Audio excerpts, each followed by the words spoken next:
Hello, I'm Matthew. I'm a PhD candidate in Paul Smaldino's Modeling Social Systems Laboratory at the University of California, Merced. Today I'm going to be talking with you about an important group-level social phenomenon, group polarization, and show how it can emerge through a simple individual-level assumption called stubborn extremism. Before diving in, I want to provide an outline to structure the talk. First, I will define group polarization and its relationship to society-level polarization. I will also introduce the stubborn extremism explanation of group polarization and compare it to two existing explanations for group polarization. Next, I will introduce our model of social influence and stubborn extremism. Then I will introduce the computational experiments we built using this model to show that stubborn extremism does explain and predict observed patterns in group polarization. These include an experiment on the effect of using a Likert scale to measure participant or agent opinions. Then I will show that our computational experiments do result in a prediction of observed group polarization patterns. And I will close by framing the problem of explaining group polarization in terms of the wider study of social influence as a complex system. Group polarization is said to occur when a group initially sharing the same valence of opinion becomes more extreme in their opinions over time. Initially, group members might all oppose or favor some proposed legislation to different degrees. Furthermore, increased extremity among partisans leads to increased political polarization overall. If one group becomes more extreme and the other holds its opinion constant, the polarization between the groups will increase by definition. Oftentimes, political polarization is framed as emerging from intergroup antagonism. In this frame, increasing dislike between opposing groups is caused by exposure to opposing groups. However, group polarization increases societal polarization through in-group interaction only. In a typical group polarization study, participant opinions are recorded at the outset. Then the participants are formed into small groups of 5 to 10 with others who share the same valence of opinion. Participants discuss the opinion topic for some time, then give their opinions again. Group polarization is measured by the opinion shift, defined as the difference between average pre- and post-discussion opinions, as indicated on the y-axis. The magnitude of the shift is the primary metric for measuring group polarization. For example, studies from the 1970s observed group polarization in socially liberal groups in the United States. In these studies, liberals shifted to increased levels of support for racial and gender equality following group discussion.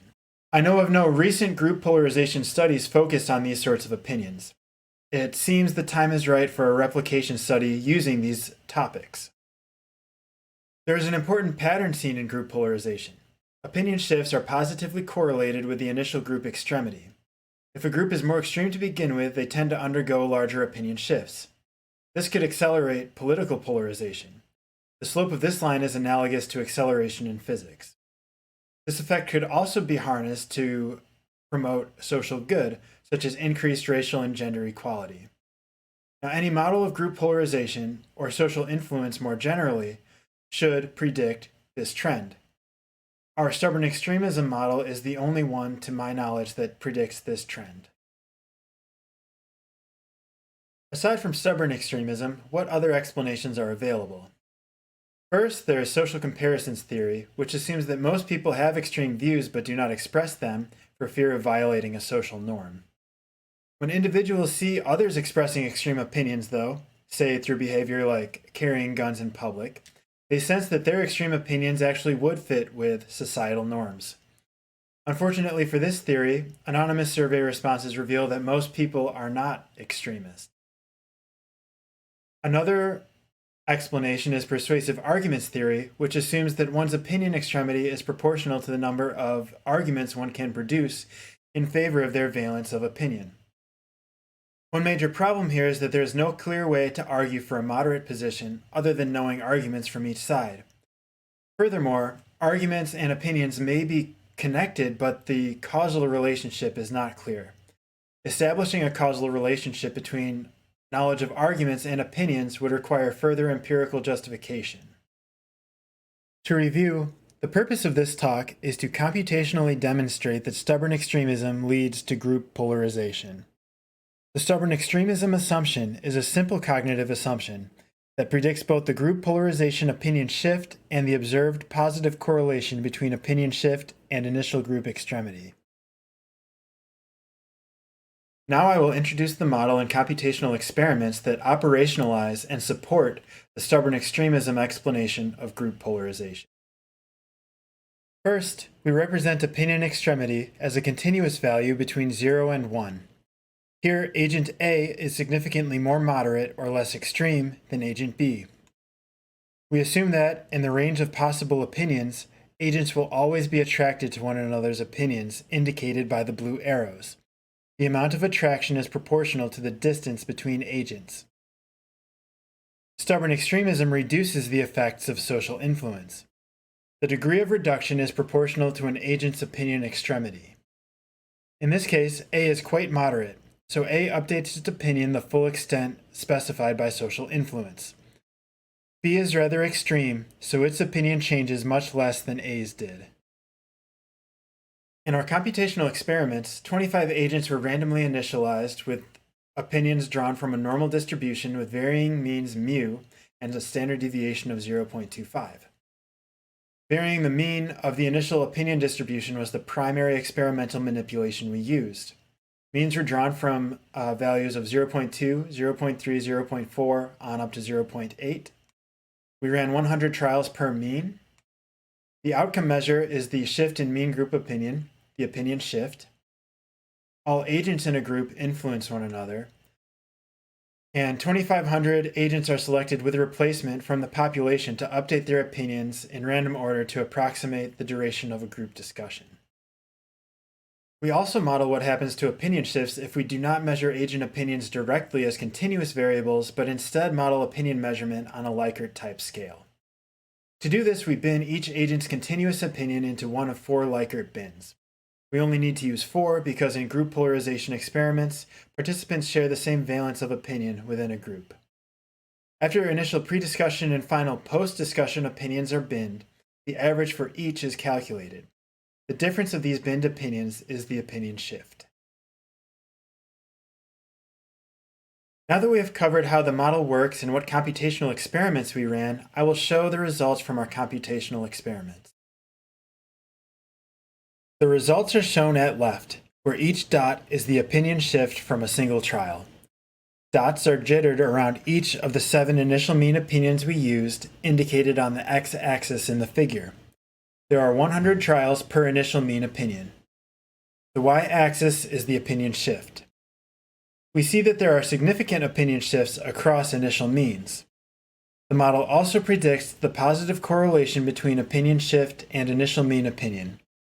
However, going from an initial mean opinion of 0.7 to 0.8 shows a decrease in mean opinion shift due to fewer moderate agents able to significantly shift their opinions. At this point, I have shown that the stubborn extremism assumption does explain and predict group polarization and the correlation between the shift and initial mean opinion. Our primary theoretical and modeling work is done. But now, let's consider what happens to the pattern if we measure agent opinions by binning them into their associated Likert scale bins. This has practical implications for experimental design.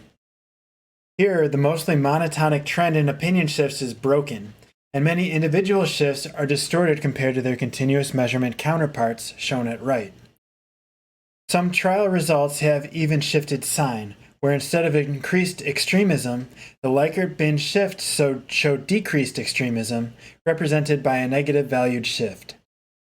These data come from the exact same experiment, just with different measurement procedures. Liddell and Krushke identified this sort of thing happens when one uses continuous statistical models to analyze ordinal data, such as Likert bin data. This shows that distortions can be introduced simply through the choice of measurement before any analysis is done. For these reasons, in a follow-up empirical study, we will investigate the differences between outcomes when we measure participant opinions with a Likert scale and a continuous scale. While a continuous scale may be theoretically preferable, Likert scales may be preferable in practice if sliders or other continuous measuring devices are unreliable. In this talk so far, I've shown through computational modeling that stubborn extremism at the microscale, the individual level, leads to the emergence of group polarization at the mesoscale, the group level. In doing so, we have also shown the need for replication studies of group polarization that also evaluate the stubborn extremism explanation of group polarization. To close, I will now frame this work in terms of social influence as a complex system. Complex systems are systems where multiple processes interact that occur at different characteristic timescales. In social influence, repeated microscale interactions within dyads that last roughly seconds to hours result in group-level and society-level structure. The work I presented here posits an individual-level mechanism, stubborn extremism, that leads to certain mesoscale structures, group polarization.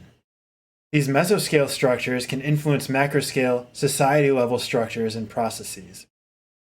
These macroscale structures and processes have a top-down effect on micro and mesoscale dynamics. For example, mass media are often responsible for framing the terms of political debate. And with that, I thank you for your time and your attention, and I look forward to taking questions and discussing this further.